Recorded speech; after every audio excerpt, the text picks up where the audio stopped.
ẹni kan dúró mọ̀ bọ̀.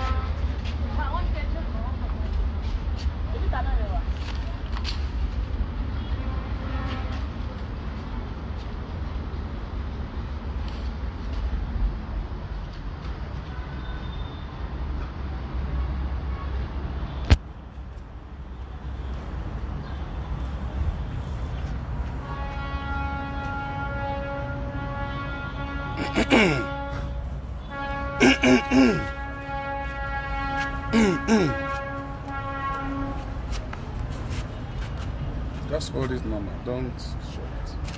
But I need to know.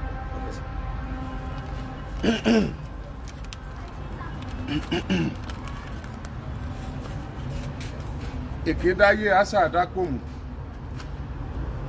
Orí ọ̀rọ̀ Timothy la wà. A ti torí ọ̀rọ̀ Timothy àti dórí ọ̀rọ̀ Demilade báyìí. Ẹ kú àmójúbà mi ní Adó Èkìtì o. Mo ń bọ̀ l'Adó Èkìtì lágbára Ọlọ́run. A ní ọ̀rọ̀ láti sọ. A ní nǹkan láti múlẹ̀ láàárọ̀ ọjọ́ Monday àbí kí n sọ pọ́jọ́ Wednesday àbí kí n sọ pọ́jọ́ Tuesday àbí kí n sọ pọ́jọ́ Friday àbí mo ti wà lọ́nà Èkìtì báyìí gan àbí Èkìtì ni màá sùn lálẹ́ yìí. N tó dá mi lójú ni pé ẹ kú àmójúbà mi l'Èkìtì. To be precise, Adó Èkìtì, ẹ̀yin ti Àdéhùn quarters. Ẹ kú àmójúbà mi l'Èkìtì lórí ọ̀rọ̀ Demilade tí wọ́n pa, Demilade tí wọ́n gé, tí wọ́n gbé sínú sakasaka tí wọ́n wá gbé sínú kúlà nílé pásítọ̀ l'Èkìtì. Ṣùgbọ́n orí ọ̀rọ̀ Timothy la wà. Ẹ jẹ́ kí n kọ́kọ́ sọ ti Timothy kí n tó padà sórí ọ̀rọ̀ Demilade gangan. Ó ga o.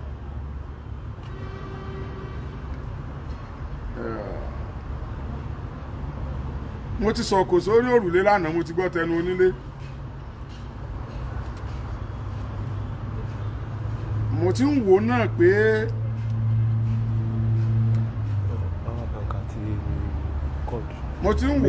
pé kíní ẹ ti pẹ́ jù. Ó ṣeé ṣe káwọn kankan ṣẹlẹ̀ tó máa lágbára. Mo ti rí pé ó ti ń pẹ́ jù. Àwọn tó dẹ̀ ṣẹlẹ̀ náà, we are okay with it. A ti mọ̀ wípé n tá rò náà nìyẹn. Ṣùgbọ́n ọgbẹ́ ọmọ Nàìjíríà nílẹ̀ àti lókè òkun ṣe é gbà gbọ́. Àwọn tí wọ́n ń sọ̀rọ̀ yẹn mo nígbàgbọ́ pé àwọn tá a fẹ̀sùn kàn, àwọn làwọn náà lọ gbé nǹkan kan jáde láti tako tí mo sọ lánàá. Àti ìgbọ́ official report lẹ́nu àwọn ọlọ́pàá pé autopsy report nìyẹn. Gbogbo ìròyìn tẹ́ ń gbọ́ káàkiri tí wọ́n sọ wípé wọ́n ti release autopsy report. Ta ni wọ́n release ẹ̀ fún? Ọwọ́ ta ló wà? Gbogbo tí mo sọ lánàá might not be 100% correct, but mo ju òkò sórí òrùlé kí n lè gbọ́ tẹnu onílé. Mo ti gbọ́ tẹnu onílé o. Àwọn ìròyìn tó ń lọ káàkiri mo kàn fẹ́ kẹ́ béèrè ká tún járọ wọn bó ṣe máa ń ṣe. Ẹ tún jájọ gbé sínú làákàyè. Wọ́n ní páàtì kankan ò sọnù lára Timothy. Wọ́n ní Timothy kú látara trauma. Kí ló traumatize Timothy tó fi kú sí hotel? Àwọn ẹbí ẹ̀ tó pé, àwọn family ẹ̀ tó pé, kí ni ọ̀rọ̀ tí wọ́n jọ sọ last? Ṣé ọ̀rọ̀ kó ti ní trauma wà ń bẹ̀ àbí trauma ló ní látàbújá tó fi wá ṣe exam nífẹ̀ẹ́? Lórí ọ̀rọ̀ Timothy, àwọn ìbéèrè tẹ́ mọ̀ bí wọ́n nìyẹn o. Irú trauma wo ni?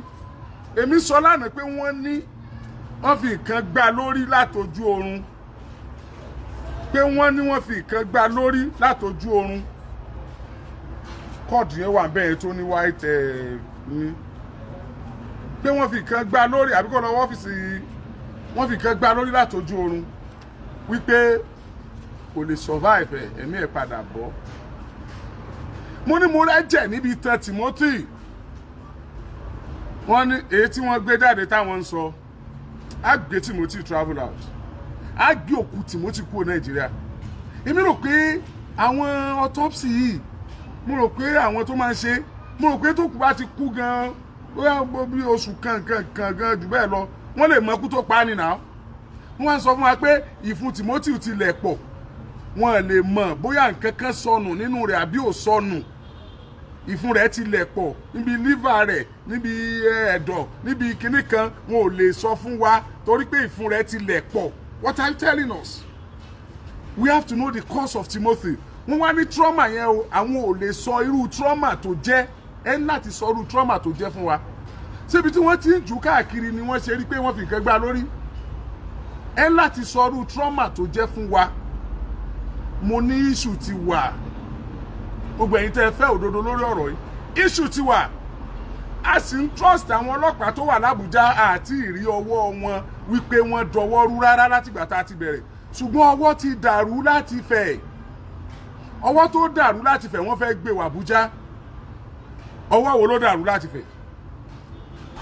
Èmi ò sọ pé kò ṣe dáadáa o. Ṣùgbọ́n ẹ̀yin family Adédoyin, ẹ̀yin family Timothy, pathologist yín, ṣé kí ló dé tí ò analyse result fún yín? Where is the pathologist?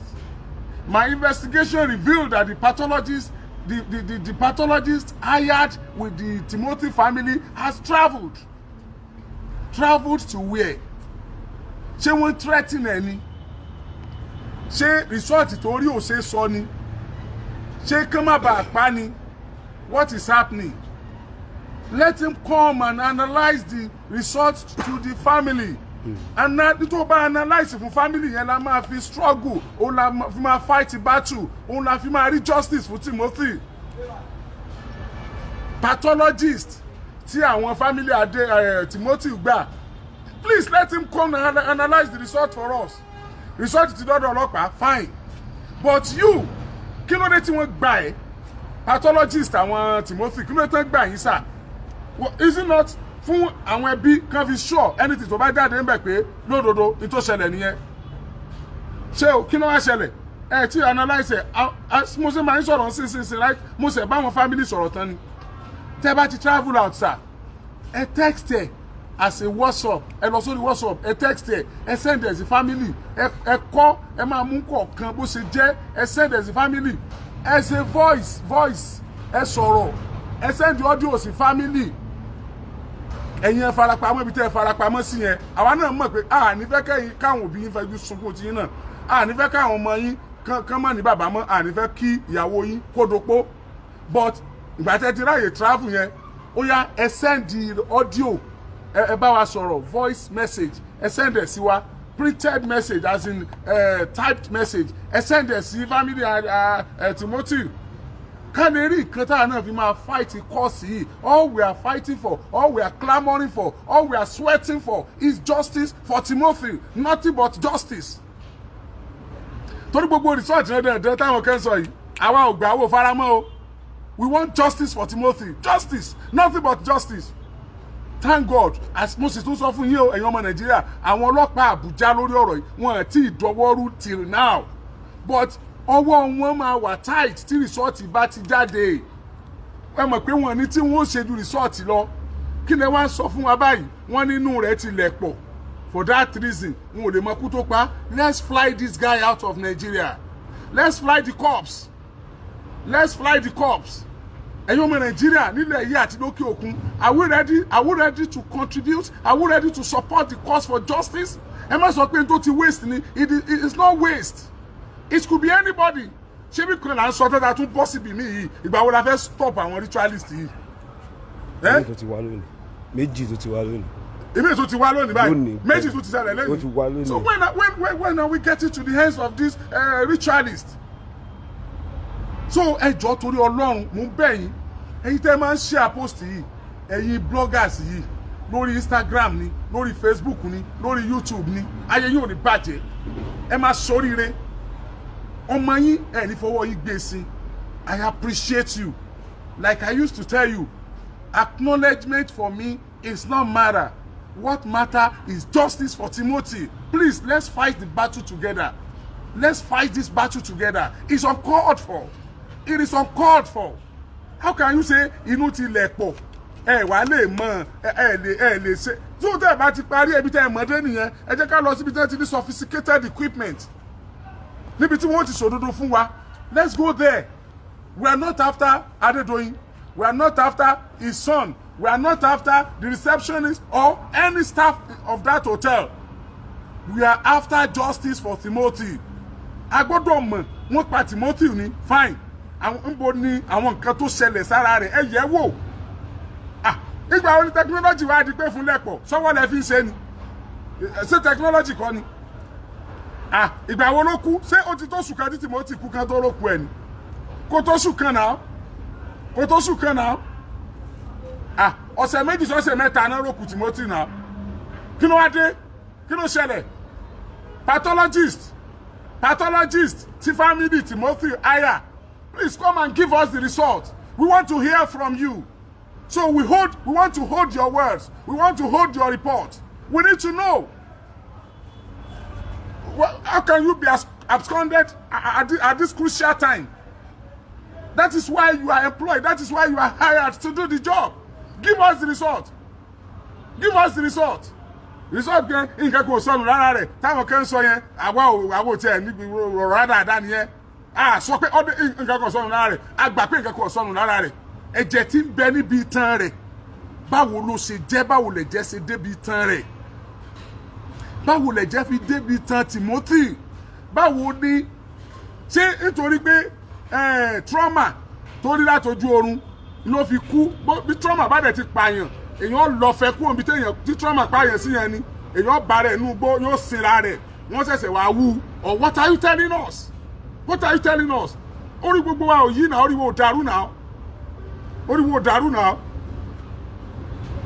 ẹ ti sọ ní tẹ́ fẹ́ sọ àwọn ọmọ Nàìjíríà àgbà àfaramọ́ kò tiẹ̀ fẹ́ jọ rárá. Tell us the truth. Tell us, I can waste the time ara yẹn, can stress ara yín. Let's know the truth. Ẹ má da ẹ̀ka ètò ìdájọ́ láàmú. Ẹ má da àwọn ọlọ́pàá láàmú. Ẹ wo bó bá ṣẹ̀wọ̀n náà lẹ́rọ bá ṣe pé wọ́n pa yín náà ni. Ẹ ti dọ́rùn wọn gan láti jọ ìgbélé tẹ̀ ń waste time gan. Ẹ kàn dá traffic lẹ̀ lójú ọ̀nà ni. Ẹ ṣe ń tẹ́ fẹ́ ṣe. Kí ló dé gan? Ìbéèrè tá à ń bí nìyẹn o. Ẹ dá wa lóhùn. Ṣé tí fún bá lẹ́pọ̀ ẹ̀yin pathologist tẹ́yìn ò tí tó yé yín dáadáa? Tí èèyàn bá ti kú tí fún bá lẹ́pọ̀ èèyàn lè rí result mọ́ téèyàn bá kú ikú trauma lè trace irú trauma yẹn lè mọ tó ṣẹlẹ̀ sí bó ṣe kú àbí níta orí ọwọ́ tá a máa wà náà ní ìsinmi pé àmọ́ kú tọ́pa Timothy náà látún bá bọ̀ látọ̀dọ̀ àwọn látọ̀dọ̀ autopsy tá a lọ ṣe látọ̀dọ̀ àwọn pathologist. Please give us the reason for this. We want to know, we care to know. And let me clear this once again. Ìròyìn tẹ́ ń gbọ́ àwọn tí ń sọ pé fún lẹ́pọ̀ kíní kan ṣe trauma kan kíní kan wọn àti ìmọ̀kú tó pa Timothy o. I believe 100% that the news is sponsored. The news is sponsored. The police have wọ́n ti ránṣẹ́ sí family Timothy iléeṣẹ́ ọlọ́pàá wọ́n láwọn ó pe àwọn family Timothy táwọn bá study autopsy yẹn tán àwọn ó pe family Timothy nítorí mú wá fáwọn àwọn ó wá brief wọn after the family briefing ni wọ́n ó tó gbé jáde iléeṣẹ́ ọlọ́pàá ò tí ì gbé nǹkan kan jáde o after the family have not been briefed so let's wait until the family is briefed so ìgbà yẹn làwọn oníròyìn ó gbé jáde ọjọ́ tó bá fẹ́ brief wọn gan pé wọ́n lè ṣe press conference pé wọ́n lè pàwọ́ oníròyìn but ìròyìn tẹ́ ń gbé káàkiri yẹn is a sponsored news. He says, I know I might not be able to stream live tomorrow now because Timothy bẹ̀rẹ̀ show Timothy by one flag seriously ni ọmọ Raimi yẹn ó ń ṣiṣẹ́ gan ni o wọ́n láì tí expert ni Raimi Adédoyin ọmọ rẹ̀ tó sá lọ tí wọ́n ní kí wọ́n lé kí wọ́n wá mú wọ́n pẹ́ àpàdà mú ni bí bájá ṣe 20 ọdún láyé ẹran ògún ní ẹgbẹ̀rún Raimi ọmọ Adédoyin kò lè sá mọ́ gbogbo ọmọ Nàìjíríà lọ́wọ́ nílẹ̀ àti lókè òkun à ń láti wá rí àdẹ̀mú confam bó ṣe rí nu kó má wulẹ̀ sákiri mọ́ kó má bọ̀ tó yẹ pé òun ló pa kó náà wá kú ká celebrate ẹ̀ pé òun náà tó pa yẹn ti kú fine ìyẹn ni kó wá ṣe so à ń sá káàkiri yẹn à ń flag èèyàn yẹn à ń report show yẹn kò nítumọ̀ sáwa ẹ má fẹ́ jẹ gbẹngbẹn yóò tilẹ̀kùn gbẹngbẹn ní ẹ má fẹ́ ṣòwò àlè yóò kà ní we have prepared for all this before we start this struggle so take it easy. It is not done. You cannot have your way with my platform. This platform has come to stay. Stay for the masses. Stay for the oppressed. Voice of the voiceless. Stay for the justice. Thank you. Ọ̀rọ̀ Timothy nìyẹn. Ẹ wá já lọ sí Èkìtì. Lágbára Ọlọ́run lọ́la ẹ gbàlejò ẹ̀gbọ́n Timothy. Kí ló ṣẹlẹ̀? Wọ́n wá sọ fún yín. Kí ni family feel? Wọ́n wá sọ fún yín. bóyá ọ̀tọ̀ pathologist wọn ó ti respond wọ́n wá sọ fún yín lágbára Ọlọ́run lọ́la lórí show wa yìí. Now lẹ́kìtì ìyá kan ló jí láàárọ̀ kùtùkùtù ó ní kó mọ̀ ń ra ògì wá ó wá ní kó ra ògì méjì ló ní kó rà ìyẹn jáde ìgbà tó débi tó ti fẹ́ ra ògì ó bá ògì ẹyọ kan ilé kan ń bẹ ní ẹ̀gbẹ́ ìgbà tó bá ògì ẹyọ kan ó lóun ó padà lọ sọ fún ìyá àwọn nínú ilé Démiládé nìyẹn o Démiládé lóun padà lọ sọ fún mọ́mí òun pé ẹyọ kan lòun rí o ó padà lọ lé Démiládé ò délé mọ́ kò sì padà sọ́dọ̀ ẹni tó fẹ́ rògì lọ́wọ́ rẹ̀. Now ìgbà tí ìyá Démiládé ò rí Démiládé ọ̀rọ̀ ìṣẹ̀lẹ̀ ní nǹkan bíi 8:45 a.m. bí aago 9 kù ìṣẹ́jú 15. So Démiládé ó padà sọ́dọ̀ màmá rẹ̀ ìgbà tó padà sọ́dọ̀ ó fẹ́ padà sọ́dọ̀ màmá rẹ̀ kò dọ́dọ̀ màmá rẹ̀ kò dé padà sọ́dọ̀ ológì. Ìgbà tí màmá Démiládé ò rí Démiládé màmá Démiládé kígbe ilé kan wà láàrin ilé màmá Démiládé téèyàn lè gbàbẹ̀ kọjá kéèyàn tó lọ sọ́nà ibi tí Démiládé ti lọ ra ògì.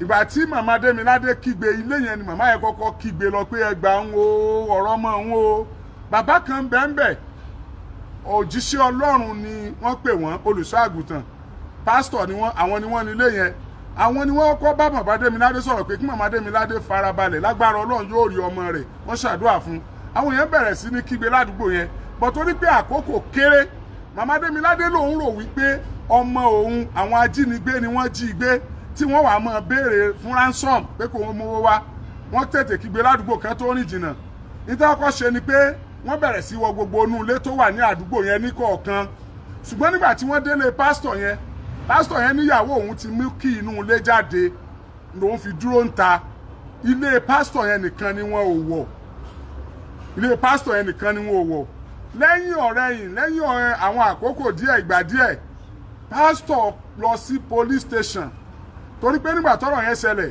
àwọn màmá Démiládé àtàwọn ará àdúgbò ti lọ report ní police station àti ààfin ọba lẹ́yìn ìgbà yẹn pásítọ̀ ó wá lọ sí police station fúnra rẹ̀ pé kí ọlọ́pàá máa bọ̀ òun bá nǹkan nínú ilé òun o òkú Démiládé ni wọ́n ti gé tí wọ́n gbé sínú ṣakaṣaka tí wọ́n wá gbé sínú kúlà tí wọ́n dè mọ́bẹ̀ òkú Démiládé ọmọ kékeré wọ́n ti gbé sínú ṣakaṣaka wọ́n gbé sínú kúlà wọ́n dè mọ́bẹ̀ àdéhùn area Òkèlá ibẹ̀ ni ọ̀rọ̀ yìí ti ṣẹlẹ̀ àdéhùn area ni ọ̀rọ̀ yìí ti ṣẹlẹ̀ wọ́n report ní Òkèlá police station ibẹ̀ Adó Èkìtì ibẹ̀ náà ni pásítọ̀ yìí náà ti lọ report pásítọ̀ yìí Ọlájígà ni wọ́n ń pe pásítọ̀ yìí Ọlájígà ni wọ́n ń pe pásítọ̀ yìí lódodo iná àwọn ọlọ́pàá ni wọ́n ti mú Ọlájígà tí wọ́n ti tì mọ́lé despite pé òun ló wá report ṣùgbọ́n bọ́rọ̀ yẹn ṣe rìn ìbéèrè àkọ́kọ́ ni pé kí ló dé ok kí n tó béèrè pásítọ̀ wá ń sọ wípé ọmọ kan bẹ́nu ilé òun ìkànnú àwọn ọmọ òun ó ti yí lórí pé ọmọ òun obìnrin tó yí lórí ó súnmọ́ kọjá pé òun lọ pa Démiládé ìbéèrè rẹ̀ nígbà tí pásítọ̀ tilẹ̀kùn mọ́rí tó tilẹ̀kùn tó dúró ń ta wípé ìyàwó òun ti mú kì í lọ ṣé pásítọ̀ ṣé wọ́n ti ọmọ pásítọ̀ tó yí lórí ṣé wọ́n ti mọ́lé ńgbà náà ni tó bá jẹ́ pé lóòótọ́ níyàwó pásítọ̀ wá mú kì í lọ tí wọ́n sì ti ọmọ pásítọ̀ tó yí lórí mọ́lé báwo ni ọmọ pásítọ̀ tó yí lórí yẹn ṣe ráǹfààní àti jáde nínú ilé tó fi wá mú Démiládé wọlé tó fi wá pa Démiládé oh you don't get it ẹ jẹ́ tún béèrè pásítọ̀ ò jẹ́ kí wọ́n wọlé òun nígbà tí wọ́n ń ṣe search around tí wọ́n ń wo gbogbo inú ilé pásítọ̀ yìí nìkan ni wọ́n wò pásítọ̀ níyàwó òun ti mú kì í lọ òkè ẹ jẹ́ àgbà pé ọmọ pásítọ̀ yìí òun lọ pa Démiládé tó yí lórí ọmọ pásítọ̀ tán ló pa Démiládé yìí ó ń kọ́ fashion designer ó ní machine tó fi ránṣọ o ó máa ń jáde lọ tó máa ń bọ̀ ó máa ń lọ ṣeré ní àwọn Démiládé yìí o kì í ṣe wèrè tí ń bugí jẹ o now níbo ni ọmọ yẹn wà ní táìmù tí Démiládé di wíwá káàkiri èèyàn ọmọ pásítọ̀ tí wọ́n ló yí lórí sẹ́nu ilé náà ló wà tó bá sẹ́nu ilé ló wà lóòótọ́ níyàwó pásítọ̀ mú kì í jáde ṣùgbọ́n báwo ni ọmọ pásítọ̀ tó yí lórí ṣe láǹfààní àti jáde wá mú Démiládé wọnú ilé kó tó pa nígbà wípé pásítọ̀ fúnra rẹ̀ náà ráàyè wọlé débí kò ráàyè wọlé lè dúró lẹ́nu ọ̀nà you don't get it ṣé bí kò ráàyè wọlé lè dúró lẹ́nu ọ̀nà báwo ni ọmọ rẹ̀ tó yàwó ìtọ́wọ́ àánú lè ṣe ráàyè déta tó fi wá gbé Demilade wọlé tó fi wá lọ yanjú ẹ̀ nínú ilé ẹ̀yin ọmọ Nàìjíríà ìbéèrè ọ̀kan ni màá fún wọn lónìí nípa tèkìtì tó bá tún dọ̀la ẹ tún máa retí mi justice for Timothy justice for Demilade justice for Timothy justice for Demilade ọmọ kékeré ni Demilade bí kò tí ì pọ̀ ọmọ ọdún mẹ́wàá ọmọ ọdún méje ni láìpẹ́ ọmọ ọdún méje ni ẹ pàdé mi lọ́la lágbára Ọlọ́run ẹ tún máa share ẹ repost ẹ fi sórí wọ́ọ̀lù yín ẹ fi sórí platform yín thank you God bless you.